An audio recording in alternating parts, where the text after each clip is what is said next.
Cody's good? Yep. Okay.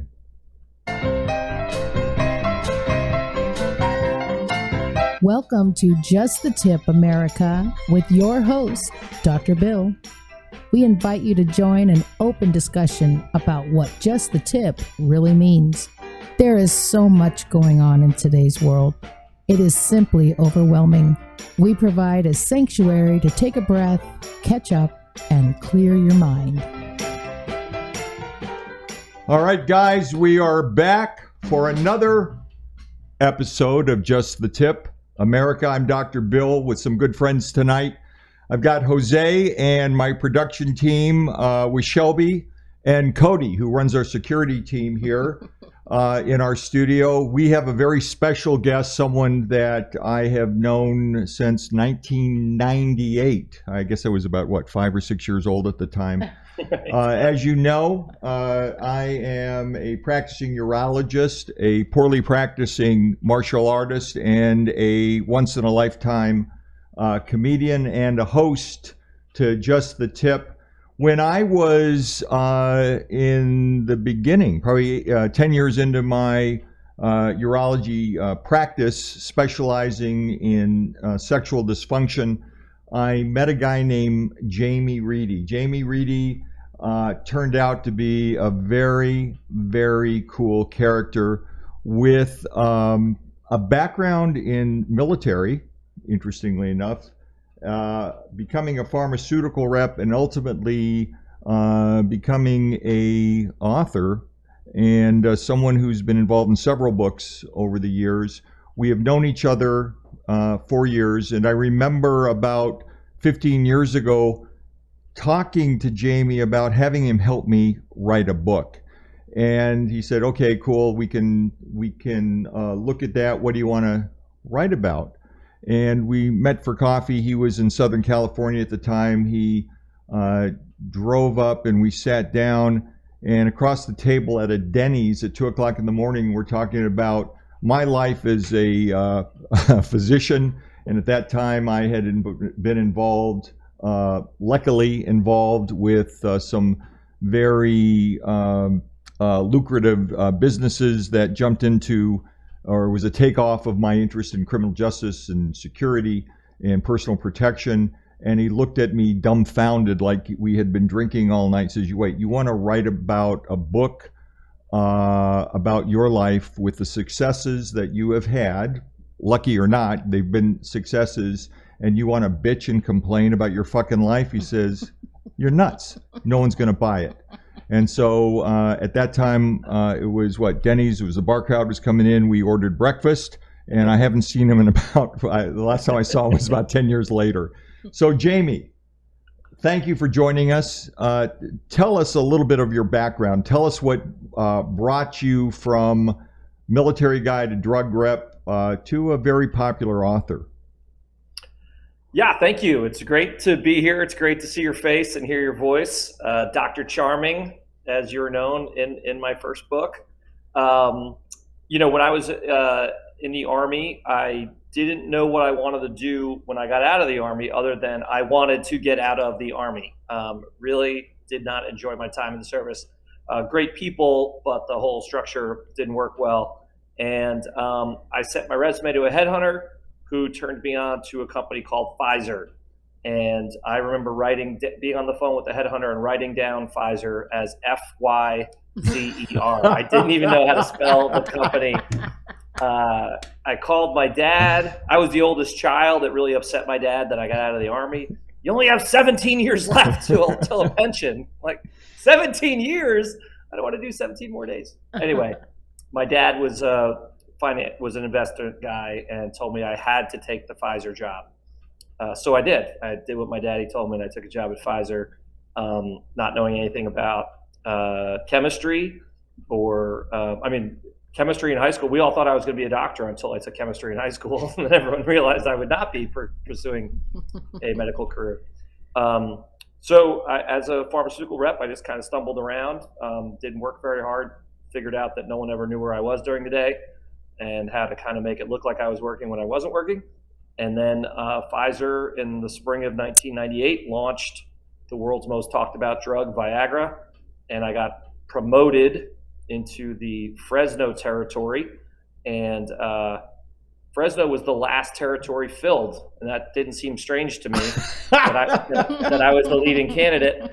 And because I grew up outside the New York City area, I thought I knew everything, and I didn't, check an atlas or anything. I just said, "Oh, Fresno, what's that like? 20 minutes from the beach?" And then I took that job, and I arrived at the Central Valley. The valley. Food grows where water flows. And I thought, this isn't 20 minutes from the beach. Where the hell am I? And one of the bright sides was stumbling into a 3-man urology practice started by a guy named Jack Schiff, who made the mistake of hiring his son, Bill.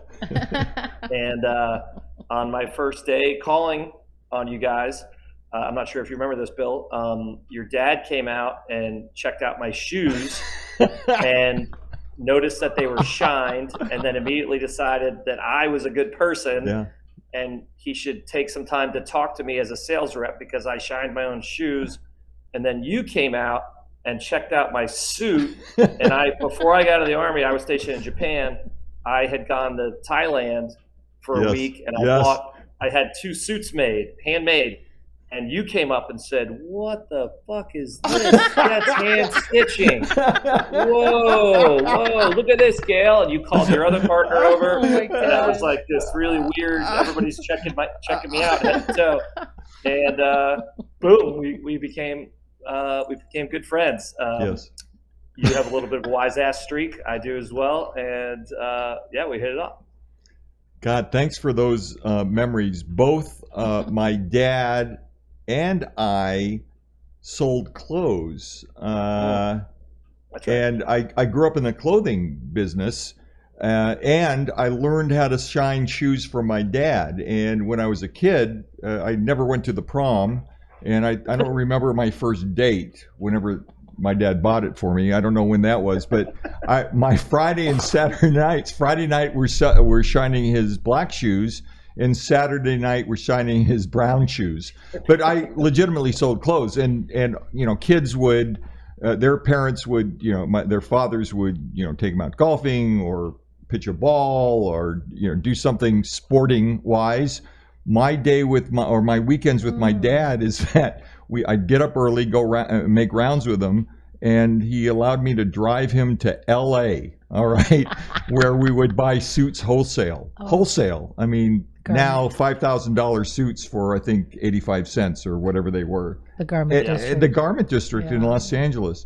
So I forgot about you getting suits made. What a very, very cool story. So tell us, this is all for me. Everyone else can stop listening. I don't give a shit if you're listening for this podcast. You're bringing back memories about my dad and my very special upbringing. So thank you, Jamie. So I know that my production staff is concerned about it. So let's say we lose half of our podcast audience. What is that? 2? 2 guys turn it off and we'll watch a ball game. So Jamie, tell us. Let's go back to after that day.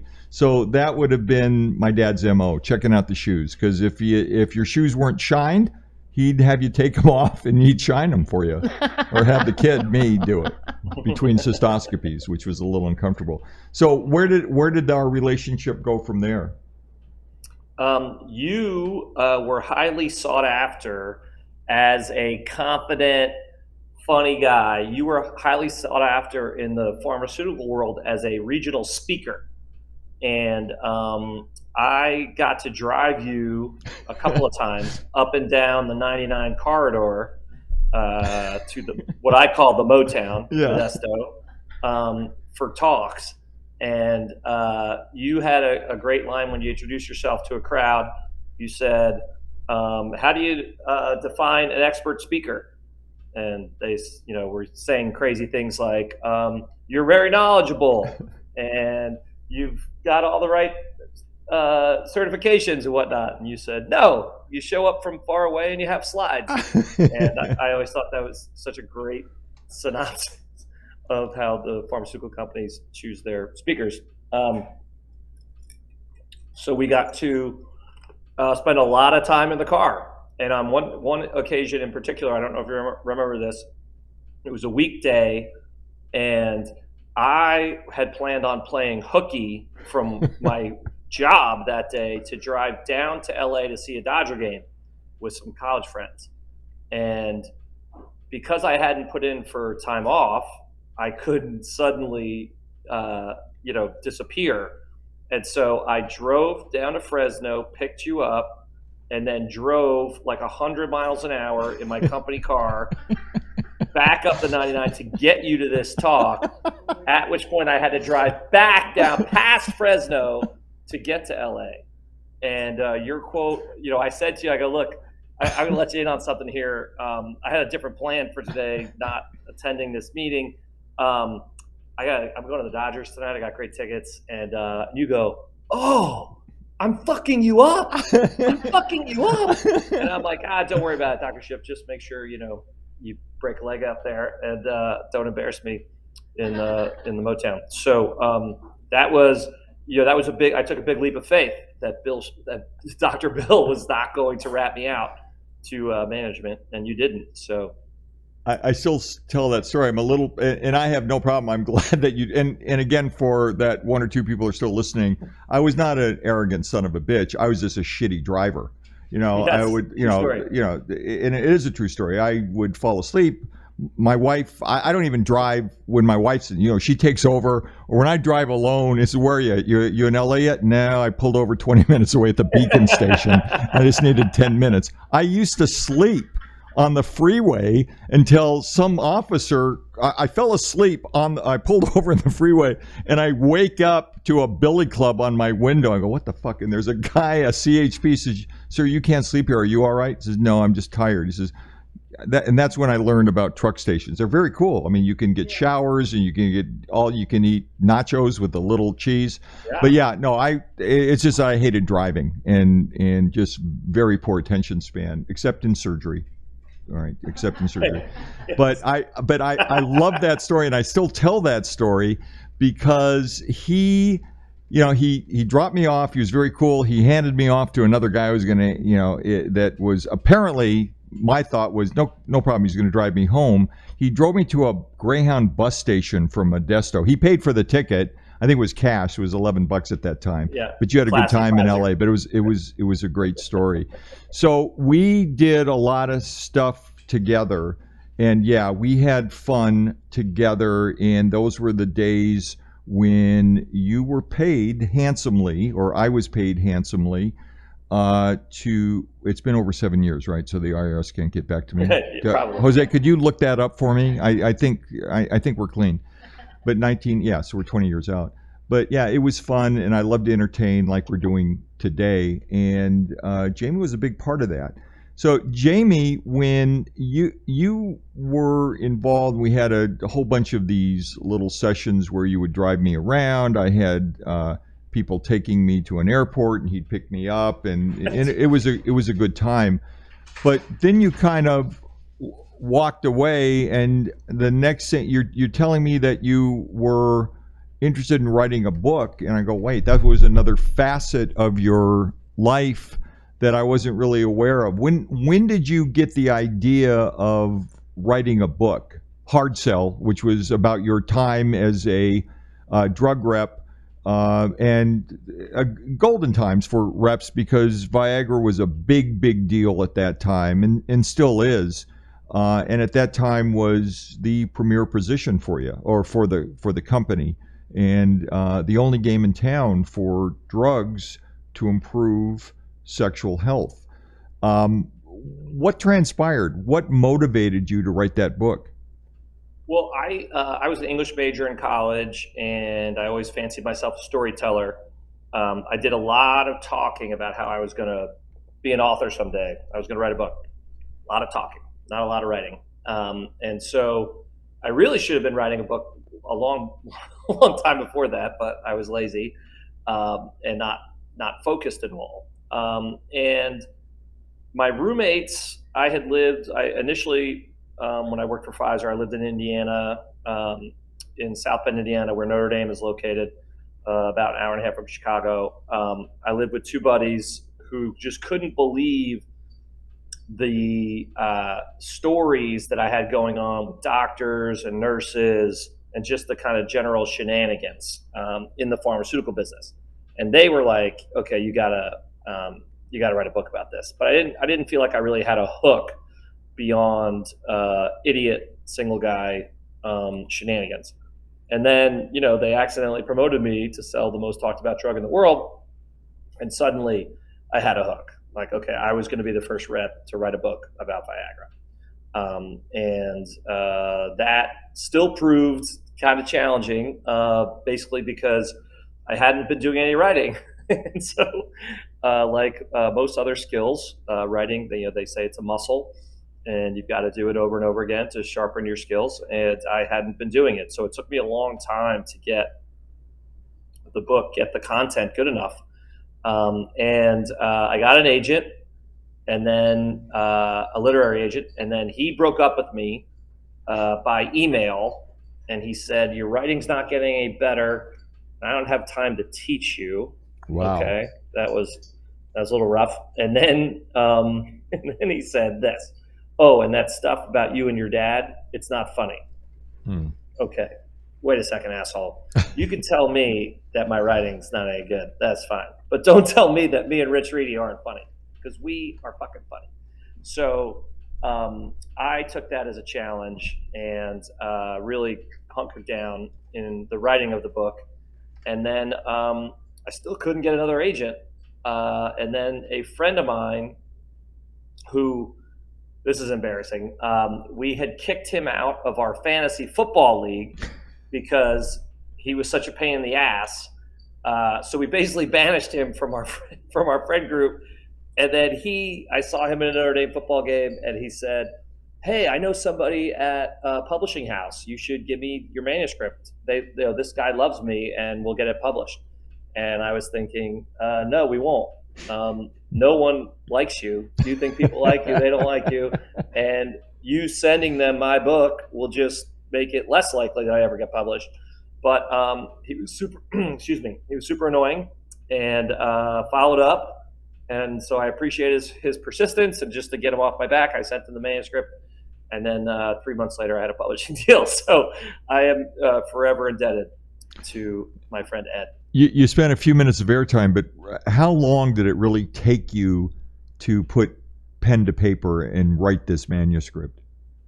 So here's the thing. There's a really famous mystery romance writer named Patricia Cornwell, and she's got an acronym that's AIC, Ass in Chair, meaning if you're not seated at your desk in front of your computer, you can't do the writing. And I didn't have any appreciation for that level of dedication and craftsmanship. So I would only write when the muse struck me, which guess what? Doesn't happen that often. So it took me a little over 3.5 years to write the book, but that's by the calendar. If it was actually, time where I was seated at my desk actually doing the writing, it probably wasn't more than a year or so. Let me ask you this, and you mentioned Dr. Charming, and when the book came out, you called me up and you said, the book's published, have you bought it yet? I really wasn't going to buy it. I didn't want to spend the $17.50 Canadian, I think it was at that time. And they said, well, if you read the book, I'd like you to think hard about it. Who does that remind you of? I said, oh, okay, I'll read the book. And I borrowed half from you, and I said, if I like the book, I'll pay you the other half. And then I read the book, still didn't fucking get it. And he said, Dr. Charming. And I go, what are you talking about? The guy with the $1,000 suits. I go, okay, then I related. Keep in mind, $1,000 suits were really at my dad's, LA Mart. The clothing district cost me like what, $1.50, $100, $150. So how much of your experience is day to day getting through the office, talking to guys like me, and I don't want to brag, but I understand there's a lot of guys like me, maybe 3 in the world? In the world? In the world. Okay. So what is your day-to-day experience? How much did you extract from that in the back office to put on the paper, to put in the book?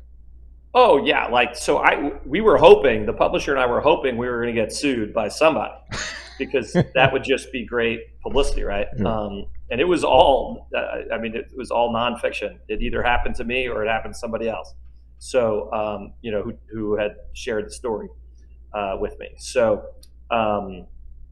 it's all true. Everything that is in the book is true. And I should tell your listener that wait, can you don't bleep this out, Shelby or Jose? Fuck you, Jamie. Fuck you. I should tell the reason that you were Dr. Charming is that my sales manager was a single gal and not bad looking, and she had come in. Managers spend a whole day with reps, follow us around, pay attention to everything we do on a sales call. And you go back into your car and you talk about, okay, what went well, what went good, what went bad, how can we improve? And when we went into Dr. Bill's office, you brought us into your actual office and you sat behind your big desk, and she asked some sort of question about how you were doing, and then you pretended to read off of a file card. Jamie Reidy, my last name is pronounced Reidy. Jamie Reidy is an excellent rep. He does good job. He is like, it was just so terrible. You could barely, you kept a straight face. I was like, what is even going on? And she just thought that was the funniest thing she'd seen in her career. And she's like, oh my God, he is so charming and he loves you. He is so charming. And so then you just became Dr. Charming from that point on. All right. Well, that means nothing to me because people yell at me and they thank me all the time. I don't believe in it. But you happen to, I don't think we're on the air right now, but do you happen to have her number? No. Okay. So Dr. Charming. And, but tell me about, I don't remember that, but thank you for pulling that out of history. Tell me about the most outrageous thing that you had in real life, except for me, keep me out of it, that you put in the book that you were surprised that you didn't get screwed with after it went public. And I'm talking about physicians and offices. I'm not talking about reps because I want to address that issue in a second because I think there was some pushback as well. But what was the most outrageous that you lived through in your day-to-day thing that you put back on paper in the book? I still can't believe this happened. I certainly wouldn't have kept my job in this day and age, but in 1996 somehow this worked. When I was still in Indiana, calling on a dermatology office of 9 women, 3 physicians, and 6 staff, I had brought lunch in on, let's call it February 12th or 13th, right before Valentine's Day. And the women in the office had been having a running argument over what do their husbands or boyfriends, really want for Valentine's Day. And for some reason, at 12:30 p.m., stone cold sober, in a work environment, I thought it was a good idea to say, guys want blowjob coupons. Holy shit.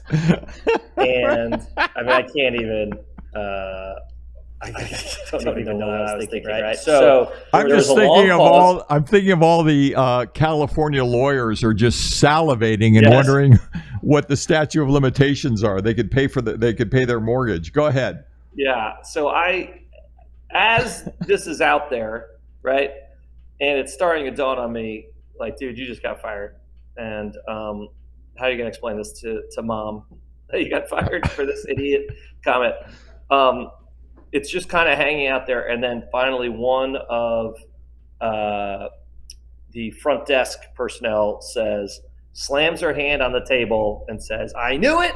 That's all they care about. And then this prompted just nonstop yelling between the women about this. And then one of the women said, oh yeah, Pat's always saying, I want a fish in your mouth. And I'm like, how about I blow my nose in your mouth? And I'm just like, what?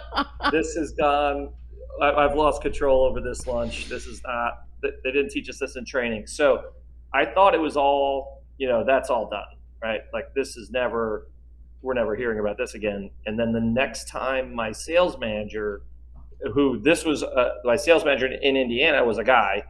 The next time he was riding with me, we went to that dermatology office because I knew the staff so well. I knew I'd be able to get time with the doctors because, that is a rough definition of my job would be see doctors and talk to them about the drugs. We were standing talking to one of the doctors and all of a sudden, so this was like 6 weeks later, this was right before my birthday. And they came out, the office got me a card. Oh my gosh. I said, I'll open it, in the parking lot. And they're like, no, open it now. I go, no. I think I'll open it in the parking lot. And my boss is like, Jamie, open the card. Let's see what the card is. My boss, who's Mormon, by the way.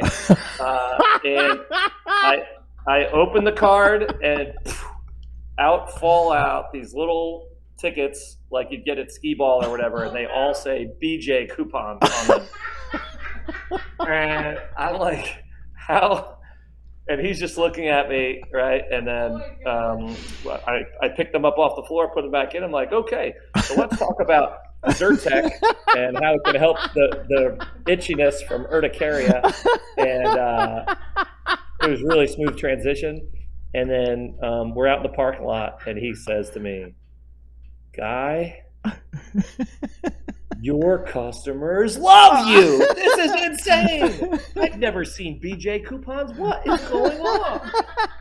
And, I couldn't bring it to tell him that I had given them the idea for that. Like, it was just, that was no good. What clearly we have seen a change. We're talking about the 1990s. We're talking, 25, 30 years. We've seen a change in the craziness. And we've talked about this on Just the Tip. And we've talked about this in some TikToks and in some of the social media things we've talked about. It says our country's gotten fucking insane. We can't take a joke. There's a lot of stories out there about comedians that say, screw it, I give up playing uncle. I'm not going to play this town. I'm not going to play at college because no one can fucking take a joke. And when you talk about HR issues that you're illustrating, it says California is the worst fucking place to be. It's great if you want to be at the beach and don't have skin cancer. But other than that, people have just lost their shit. Everything offends people. Everything is a platform to sue and to feel better about themselves. It is crazy. I'm 67 years old. People don't get it. There's a lot of humor that we lost. We think about the advances in medicine, the advances in social lifestyle, cars, safety, quality of life issues. But we have lost a lot as an editorial, guys, and I don't want to screw up your deal here, but we have lost the ability to laugh, enjoy, and to really suck the most, not sexually, but suck the most out of life. So that's a great illustration of what we have lost. And yeah, it's great to look at the future at all the advantages, but do not. Did I say how many times did I say it? I usually say it 4. Do not forget the past because there's a lot of good things that occurred. Jamie, those are great stories. Tell me. I would like to, let me interrupt for 1 second, just to advise any people out there who are currently employed that BJ coupons, referencing BJ coupons in the job place is not a good idea. Right. Yeah, just absolutely. When you guys are off of work, all right, and on your way home in your electric cars, Yeah. and what is it e-cigarettes? When you're doing your e-cigarettes in your electric cars, think about it and laugh by yourself. Don't screw up your life and ruin your paycheck. This was all going on. The book was published. The book made a great play while you were still on payroll at Pfizer, right? No, there's a little. I don't do a good job of explaining this to people. I had left Pfizer and gone to work for Eli Lilly, another big pharmaceutical company. And so the book came out when I was working for Lilly and I was a sales trainer. All right. So my error, but here's the deal, because I remember a great segment in the book, and we didn't talk about this off camera, but you would sleep until 10 or 11, and you had a shtick where you would come into a sales meeting at 1, but you had been really up for about an hour, right? Mm-hmm. And Yep. you would do some things with your clothes to give the impression that you've been humping it since 6 a.m. Does that ring a bell?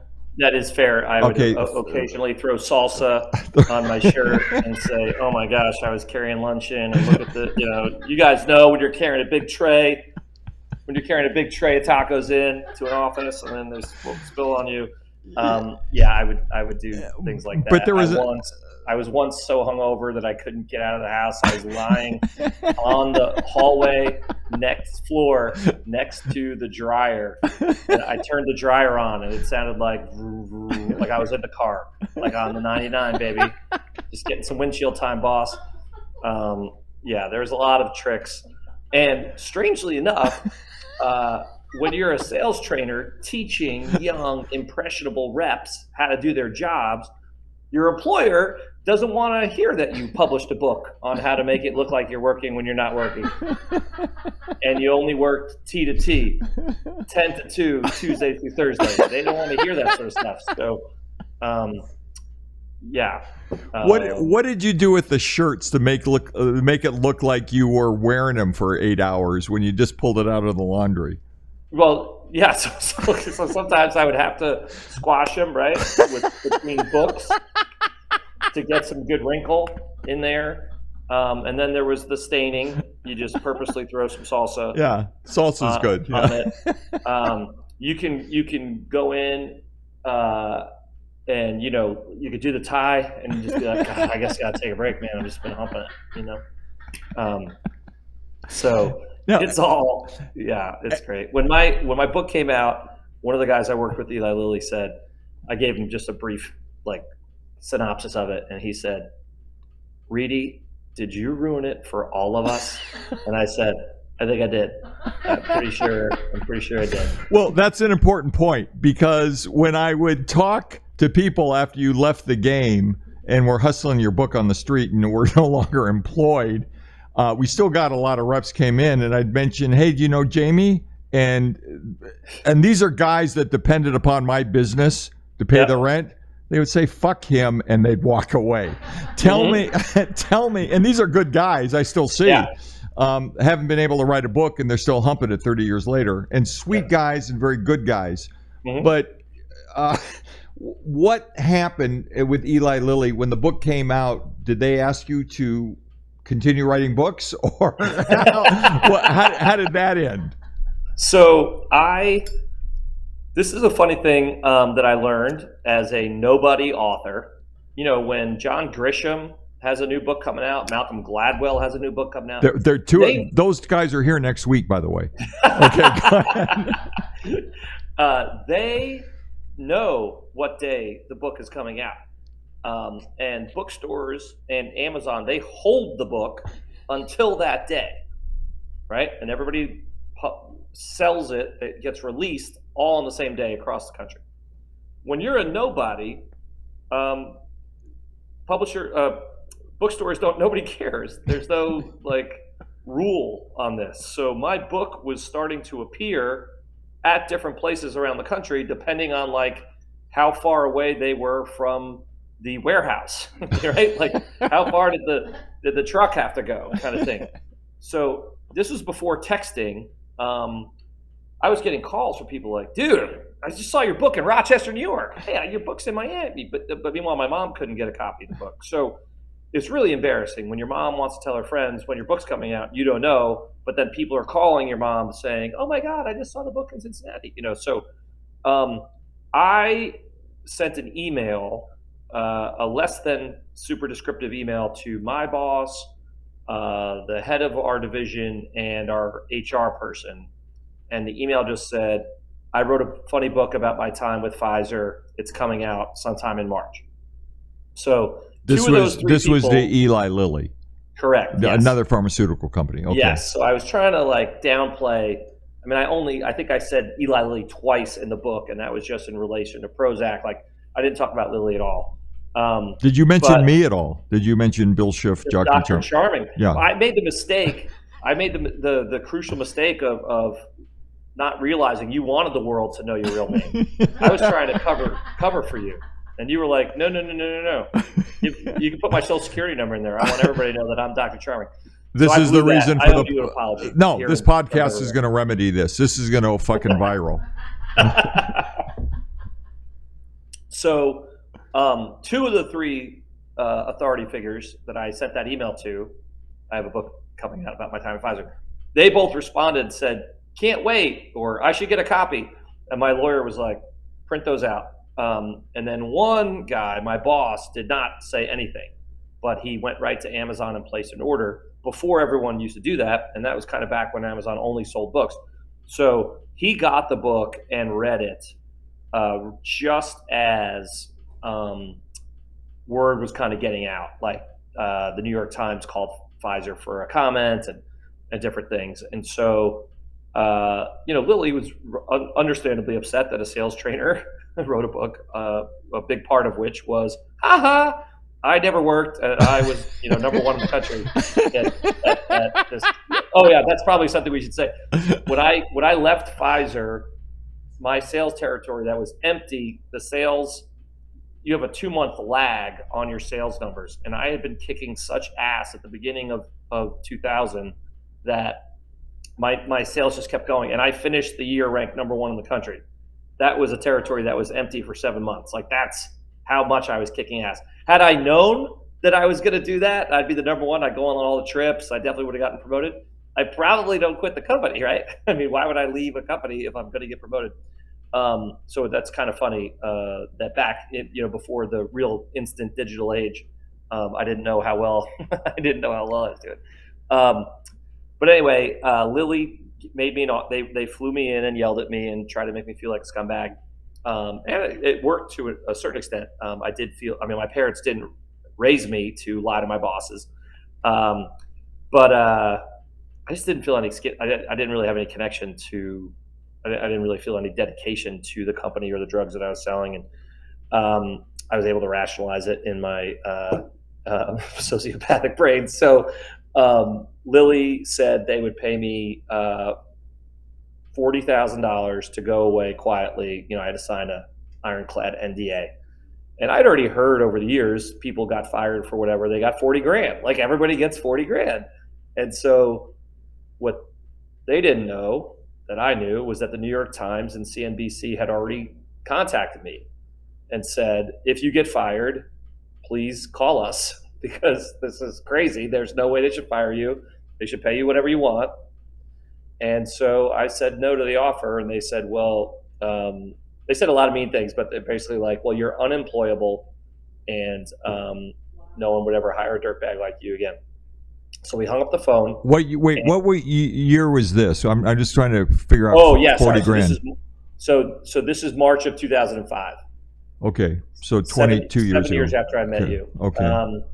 So the book had been out just a couple, like I said, it depends on what city you were in. The book had been out for a couple of weeks or just a couple of days. So I hung up the phone. It also would have been different if I was married, had a family, right? I couldn't have just been so cavalier, but it was just me. So I said, screw it. Let's see what happens. If I have to eat peanut butter and jelly every day for a while, I'll do that. So I hung up the phone and I thought, this is weird, right? I'm Jamie Reidy. People like me. People hire me. They don't fire me. This is really weird. And then I called the New York Times, and they did a small feature on me the next day. I called the Associated Press, and they ran, it hit every wire, every paper basically in the country. And the headline was, Lilly fires ex-Pfizer rep over book, which, given a week and several bottles of bourbon, I don't know if I would have come up with that perfect of a headline. And then CNBC had me on live TV the very next day. And that turned out to be pretty funny, because I was getting calls from inside Lilly headquarters saying, oh my God, people are losing their minds. Everyone wants to know, why did we just pay this asshole? Give him what he wants. So that all worked out great, and created a lot of buzz. And we ended up, I got an agent in Hollywood, and we sold the movie rights. So Wow. it all ended up okay. It was a little shaky there for a minute. It's not great when your parents are reading about you being a dirtbag. And the Eli Lilly spokesman said a couple of negative things about me. And my reaction was, I mean, did I bang this guy's wife? Like, I don't understand this. Yeah, my answer would be yes. I'm sure you did. I don't understand his animosity towards me. It's not his company. His last name is not Lilly. And this has nothing to do with anything, but I did want to share this story that his first name was Lily, and that's part of the problem. Go ahead. My mom called me a couple of weeks after she had been able to get her copies, right, and handed some out at work or whatnot at her office. And she calls me and she says, James, I'm sitting here with the ladies from work, and I did not realize that this is a racy title. And my mom's really smart. My dad always says that my mom's the smartest person he's ever met. And I'm on the phone with her going like this. Oh, no. She goes, I thought it just meant hard sell, that pharmaceutical sales is very difficult. I didn't think it meant and then I had to hang up. I've only hung up on my mom one time, and I could not bear to hear her say erection. No way. Well, not gonna do it. It's interesting. What year was this? So that's 2005. Okay, 2005. so you were such a hot item, and this is not bullshit. You were such a hot item. You call me up, hey Bill, can you? I am busy. I'm getting all over the place. GQ, right? Gentleman's Quarterly. So They want to interview me. Says, I don't have time. Would you mind handling it? Let me think about it. Yes, fuck yes. Get him on the line. And so that was my first GQ publication. It was because of you, Jamie, and it was because that you were really playing it very, very hard. You were a sought after item for a whole bunch of reasons. And I'm going to stop for 1 second. But do you guys on my team here, including Cody, did you watch the Netflix, what is it called, Peaky Blinders? The guy. Okay, you know who I'm talking about? I don't even know who the guy is, but doesn't Jamie look like Peaky Blinders, the tough guy in the Netflix movie? We'll let our audience decide on that. Yeah, but and that's certainly the first time that Jamie, Reidy, and Tough Guy have been married. So I love that sentence. You're welcome. Yeah, thank you very much. I'm hoping there's another GQ article you'll send my way. And it wasn't because I was too busy. Gosh, I wish. It was because they needed a suave, charming physician to talk to, and there's only one. Okay, so that was the only reason I wrote you a check for $2,400. Are you going to give me now that you owe me $2,400? But it was worth it on the article. I want to talk about the movie, but give me an idea. Give me a little bit of info, a little bit of dirt on how you were treated by the other reps, not only in Pfizer but in Lilly and just all around, when you kind of screwed their shit up. You realized that you went public on what kind of cool lifestyle you could have, work hard, make good dollars, certainly travel, meet a lot of interesting people, meet a lot of charming people.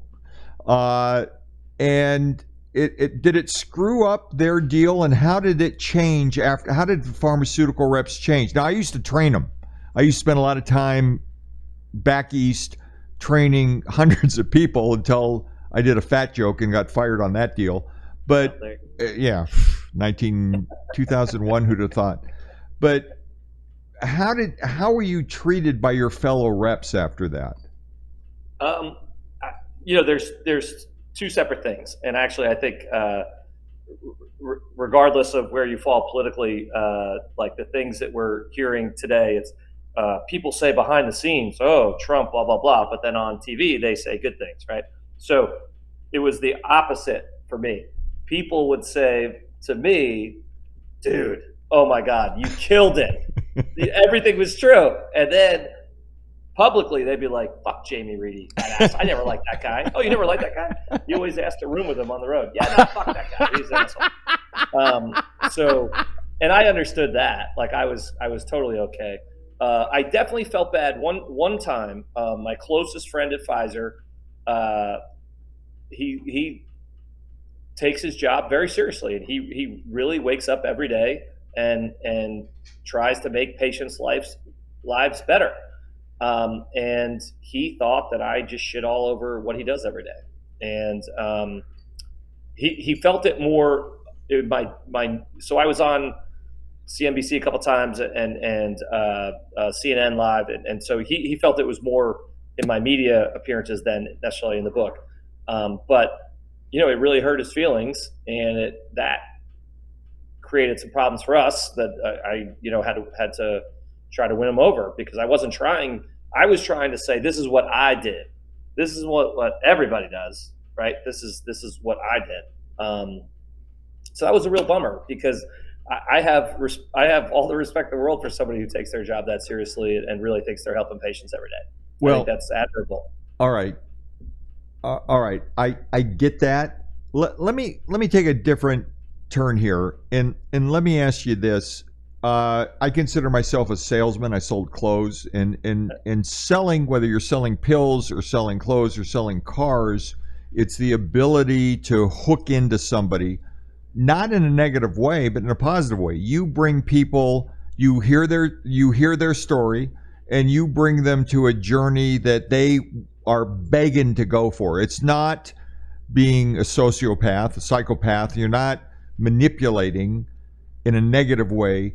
You're here to show people that they need something, and I think that's very cool. You and I are quite similar, certainly in haircuts, but we understand people, and we understand the hook, and I think that is a wonderful, quite honestly, just a wonderful attribute, and I'm very proud of that for me, and I'm very envious of that in you. Do you think you can sell anything, or is it just that your momentum was in the pill industry? Tell me about your ability to sell, to understand somebody. A friend of mine from college dated this guy, the sales guy in Cincinnati, and I was at a party at her house one time. I ended up nearly throwing her boyfriend off the back porch and starting a brawl. I really didn't like this guy, but one of his things was, I could sell anything. Like he just said that, right? Like, I could sell anything. I can do your job. I can do your job. Like, and it was just so annoying to me. And it's that attitude, I think, that gives salespeople a bad rep. Like, I don't know that I could sell anything. I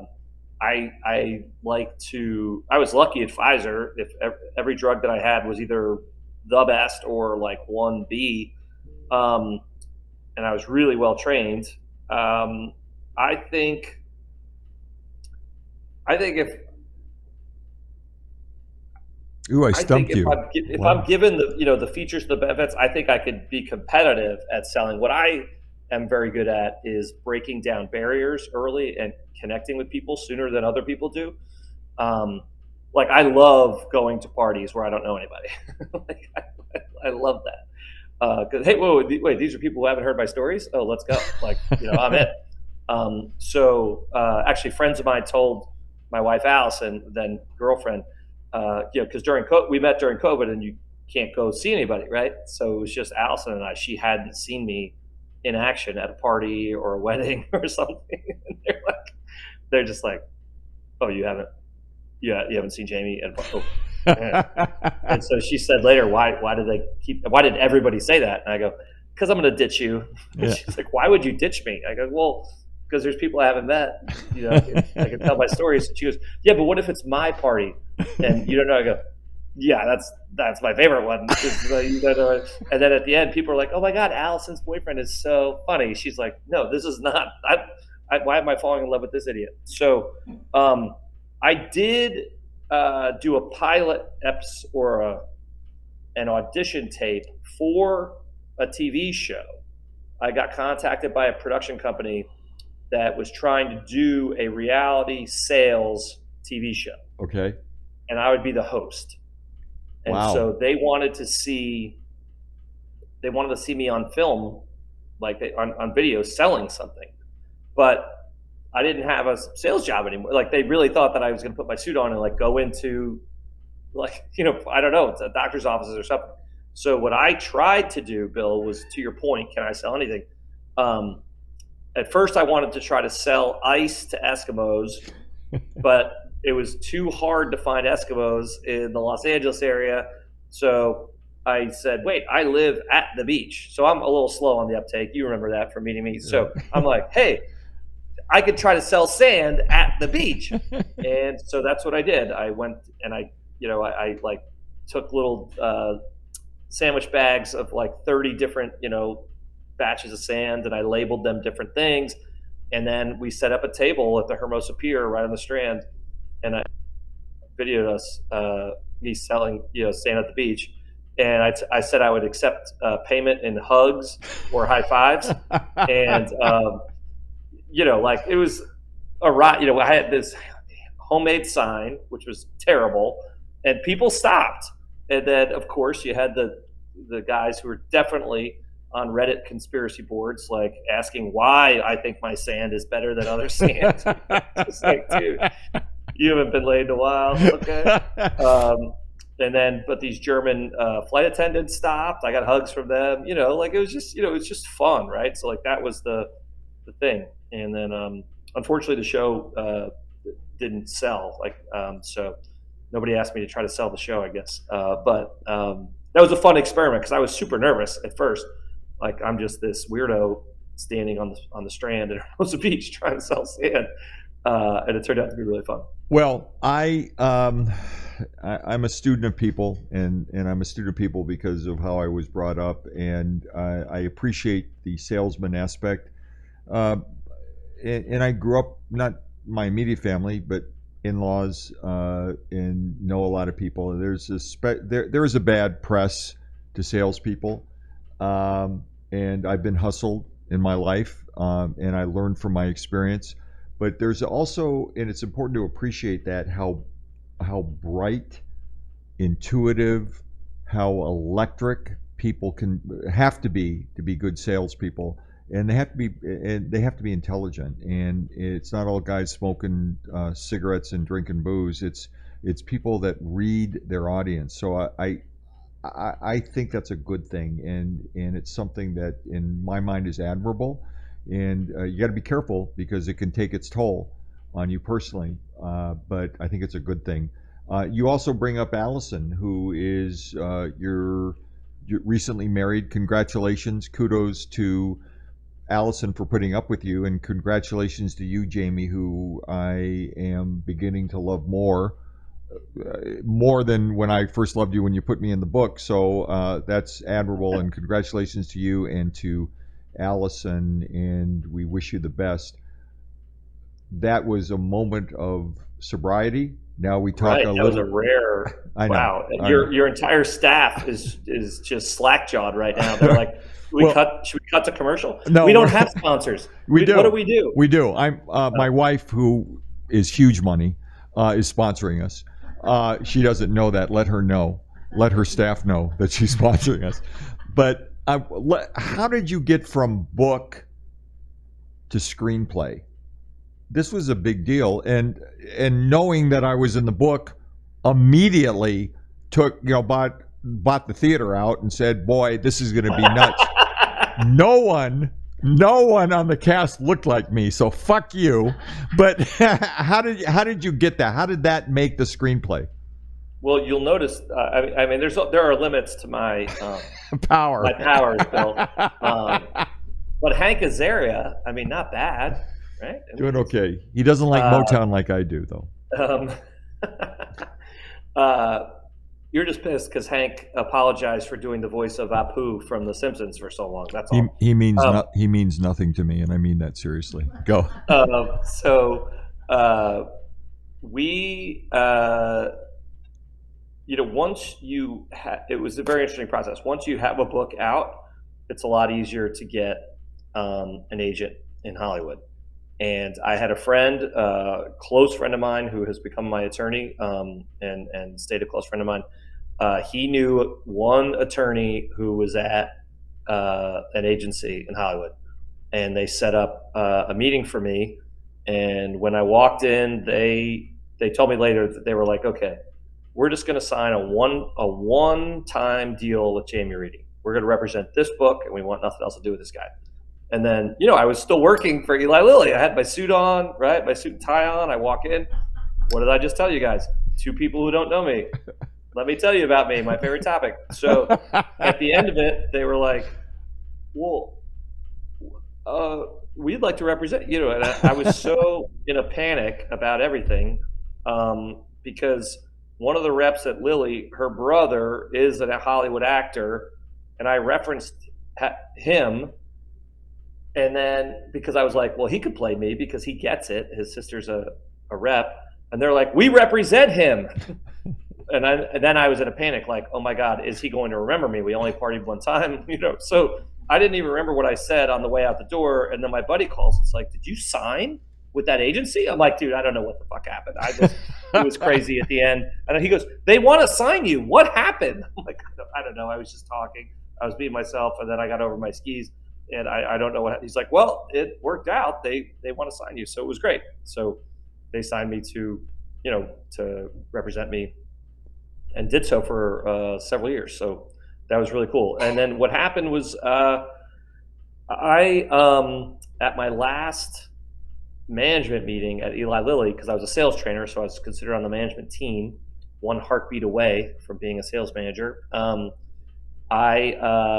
We had a special guest speaker come in, a guy named Malcolm Gladwell, who you might know from the book The Tipping Point, or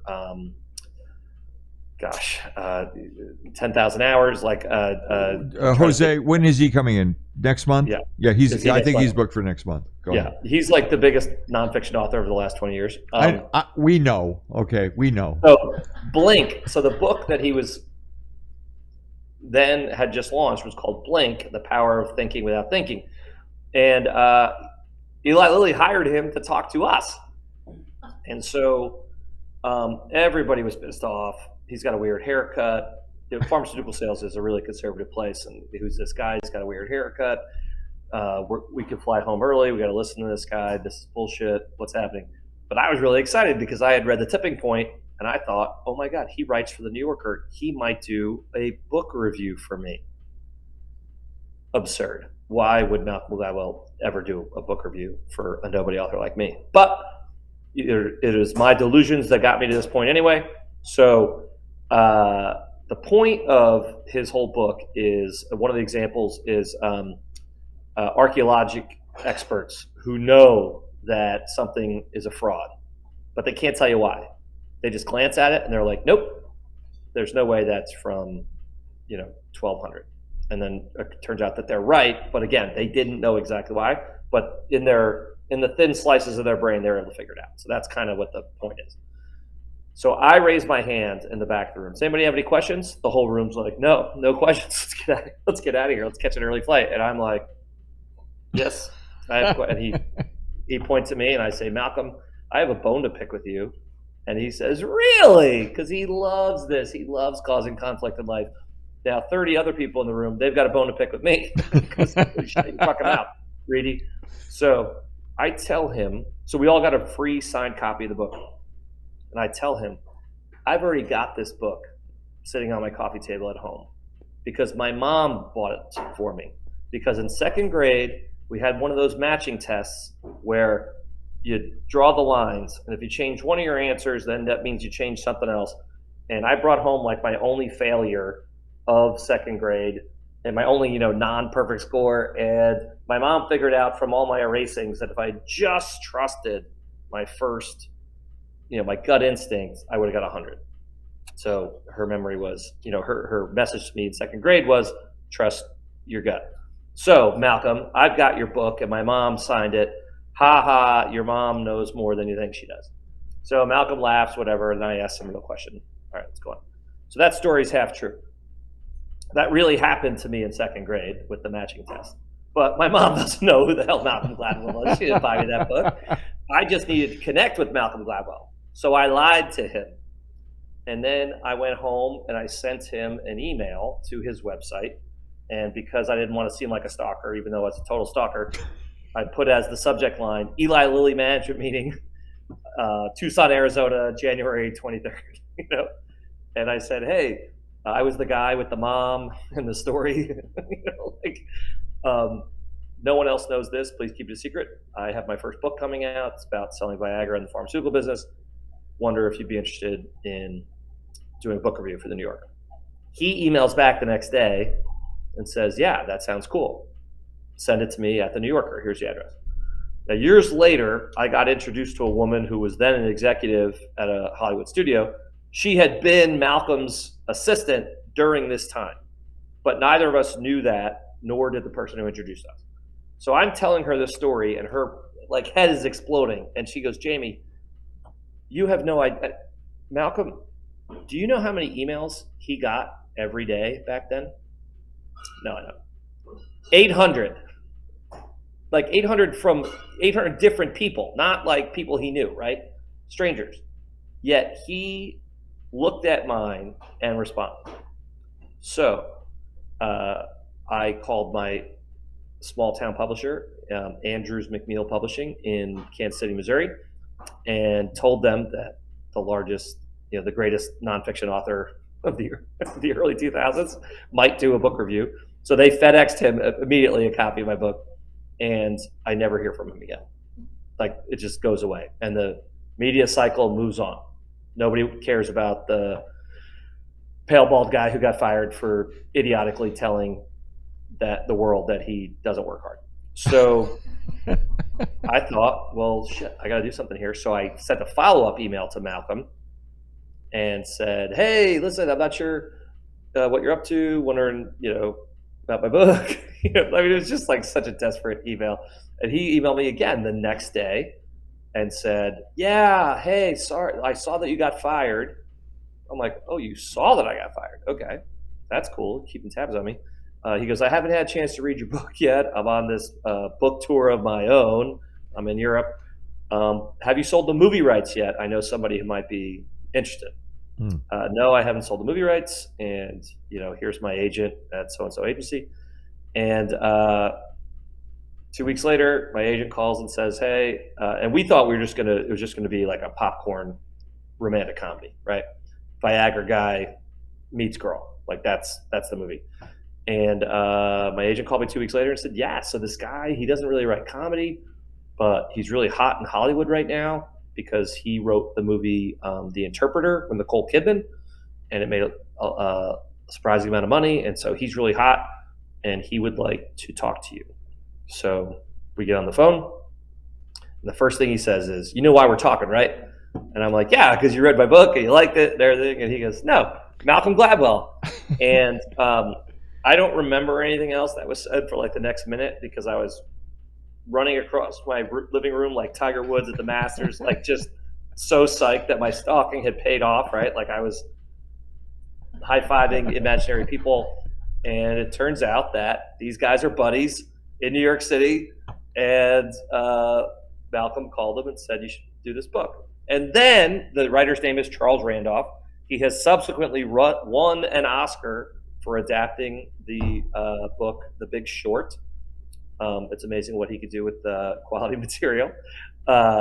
Charles told me that in their circle of friends in New York City, that Malcolm is known to have the worst taste in books that should become movies. So that when he unsolicited told Charles, oh, you got to adapt this, Charles was like, oh man, that poor bastard. He's never getting his movie made. But Charles thought that the book title was funny and was like, yeah, I'll check it out. And so then it was Charles's idea to make the hotshot Viagra guy fall in love with a very sick patient. So then he could learn a lesson by seeing what's actually happening, on the other side. So as you know, Bill, in my book, I don't learn any lesson. I'm the same jackass at the end of the book that I was at the start of the book. And how lovely that is. And the reason we're here together, because I find it wonderful for your story, and I'm a big tell me your story guy. Your story is do what you want to do, follow your passion from a corny point of view, but don't fucking give up. And you have some guys that tell you no, you say okay, and you keep going. And that's the whole concept of Just the Tip. It's just the tip of life. It's just the tip of what we have an opportunity to do. And every one of you 6 or 7 now listeners carry that on. And it's a message for my son who's 25 years old and hustling it. It's a lesson for people that work for me and have talent that feel like they're under the thumb. Fuck the people who put you under the thumb. Do what you've done. Yep. God, there's so many things that I want to talk to you about, but though we're having a good time and we're drinking and I'm smoking and I'm listening to these guys that are actually listening to our guests, and they never do. They normally are texting, their family, I'll be home in a minute as soon as the old Jew shuts up. But they're engaged with you, and I thank you for that. It means I may have to bonus them out. But you're really emblematic of what can occur if you and follow the dream is such a corny deal. I need an author to give me another byline, but do what you want to do and be passionate about it, and you clearly are.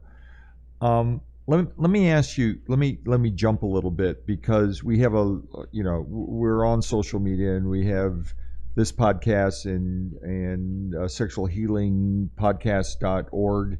We got a lot of things about education and entertainment, but you're really a very cool vehicle for us, and I thank you. Tell me, that being said, there are a couple things I want to talk about. One is I need from you some advice for people who have your passion, your intellect, your energy on how to even do what you're doing. That's one. But two, tell me about, as someone with a screenplay,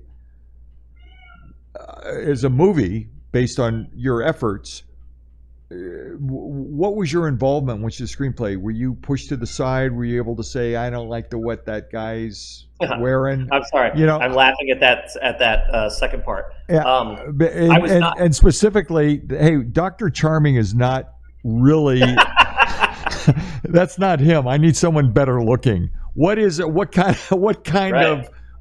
of influence did you have in that, or if any? Zero influence in that.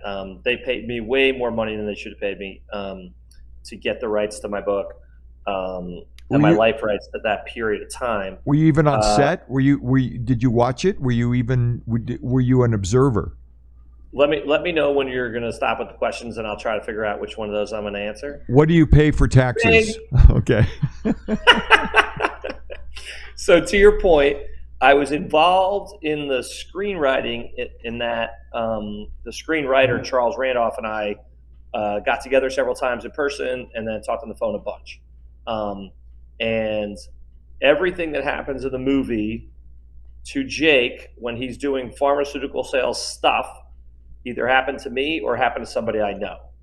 Okay. Or was a dream scenario that I described to the screenwriter, like punching out another rep. But all the other stuff with Anne Hathaway, that never happened. But I certainly felt welcomed. I got to go to set for a week, and that was super cool. On my first day, it was incredible. It was like my first 10 minutes on set. I had told myself, by the way, this is a fun movie thing. They shot the movie in Pittsburgh, and it turns out that Pittsburgh can be made to seem like almost any city in the world because of the rivers, and some of the old neighborhoods are very ethnic. So that was really cool. So I told myself, don't get yelled at by the director and don't break anything. These are the 2 rules for the week. Just, you're only here for 5 days. Try not to fuck it up. Act like you've been here before. No, it's so dumb because I had never been there before, right? I will tell you that people in Hollywood are like, oh, nothing more boring than being on a movie set. Well, I'll tell you that is not the case when it's your book. Everything's like, what? Wait, what? They're moving? Did they just move the camera? Oh, they just moved the camera. Oh my God.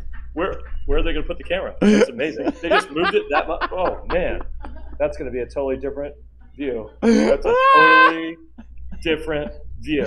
Oh, okay, Shelby on my production staff just peed herself. So thank you for that. I've been trying to do that for years with my jokes. It's never happened. So good job. High five. So I'm there 10 minutes, and I'm just standing in the background, trying again not to get yelled at or break anything. And I had met Jake. I had gotten coffee or lunch with Jake 3 times before he left for the shoot, and he is in his drug rep suit, and they're between takes, and he's talking to somebody, and then he just glances out and he sees me. Like, he picks me out from amongst, I'm behind crew members. And Jake just points and goes, "There's my guy." And it was really something to learn the power that the star of a movie has. Every single person on set turned. Wow. And they all had the same reaction. That guy? That's your guy? And I was like, hey, and I step forward. He comes over, big bear hug. And the only thing I can equate it to is if, you're a freshman in high school and the senior quarterback, high fives you in the cafeteria. Wow. Like there's nothing, like, I don't know that there's another rush. Right? Like, so from that moment on, I was a superstar. Wow. And one of the crewmen pulled me aside and said, "I hope you realize that you don't get that guy to play you when you're alive. You don't get to see that. And this is really cool." And Bill, I will tell you that I was like, "Oh yeah, I get it. No, I didn't fucking get it. I thought, oh, this is going to happen like 5 more times. Like, one book, one movie. I'm going to kill this town. No, I was a fucking asshole. I had no appreciation for it. I mean, here's this grizzled crew member trying to give me some insight, right? And some perspective. And I was just a jackass. So I get it now. Now they shot in fall of 2009. So, almost 13 years later. Oh, I definitely appreciate it now. Yeah. And then one other guy, a second AD, ordered my book on Amazon, had it FedExed, and then asked me to sign it on the set, which was really cool. And then at the movie premiere, the director, Ed Zwick, kicked off his remarks with, "None of us would be here if it wasn't for Jamie Reidy, who wrote a hell of a book." So I got to stand up. How cool is that? That was really cool. Yeah, Very that was really cool. cool. It illustrates a couple things. Well, the most important thing is what I pray for every day and meditate about and try to impart on my 25-year-old son, Joey: never, ever take anything for granted. So you illustrate in a very cool way, in a very hip way, and by the way, may I say, a very bald way, that never take anything for granted, which is a great life lesson. It's not a negative thing. I think it keeps people motivated. So thank you for that. When I heard that your book came out and then you sold the rights for a screenplay, I gave you a call, and of course you didn't pick up. And I left a message, give me a call. 48 hours later. No, your message was, and I quote, "Fucking guy." Well, first of all, it wasn't me because I don't swear. 2, when it was one of my staff members, one of my wait staff expressing that, because I didn't have time. I was getting fitted for a suit. Right. Your gas was being pumped. But when you came back to me and called me like 48 hours later, I said, "Great, congratulations, very proud to know you. You deserve it," and all that. "What are you doing?" He says, "What do you mean, what am I doing?" "Nothing." I said, "What have you been doing?" "I'm living at the beach and I'm playing volleyball. I don't need to work." So there were some positive aspects about that. That being said, and I need to wrap this up because, unlike you, I'm on time and material. Give me advice for guys. I know the advice you gave me. Just fucking keep your day job, be a physician, work security, and do a little bit of lecturing. You don't need to write a book because no one's going to buy it. What advice do you have for people who want to be writing a book, who have talent, who get fucked up by the man? All right, because it's tough to say. It's as a salesman, we all know, you and I know, that give me the no's, because the 10th no is going to eventually be a yes after my 10 no's. For guys who don't understand that, what advice do you have for the people who want to write a book, who have a story that they need to tell and have been told that they can't tell it? Yeah, my tips are not welcomed by people. I'll just preface that because they involve annoying things. My first tip is wake up early, like early, so you can get a head start of the day before your wife, husband, girlfriend, boyfriend, kids hijack you, and you know that time is gone. Second bit of advice that annoys people is buy a book on writing a book or writing a screenplay. There's an awesome book by a guy, I can't blow this right now, William Goldman, who's a famous Hollywood screenwriter. He wrote Butch Cassidy and the Sundance Kid and All the President's Men, which is relevant right now, and The Princess Bride. He wrote a book called Adventures I think it's called Adventures in the Screen Trade. And it tells basically his story on how he figured out how to write. Stephen King has an amazing book called On Writing. Pretty simple title, but it's, wow, I try to read it every other year. So people who are masters of this craft that we are trying to pursue, they have already written down the how to do it. So it's there. If you want to be a know-it-all, like I was for at least 10 years as a writer, or a writer, talk about being a writer, then don't read helpful books. People have already given you the fucking map. Don't do it.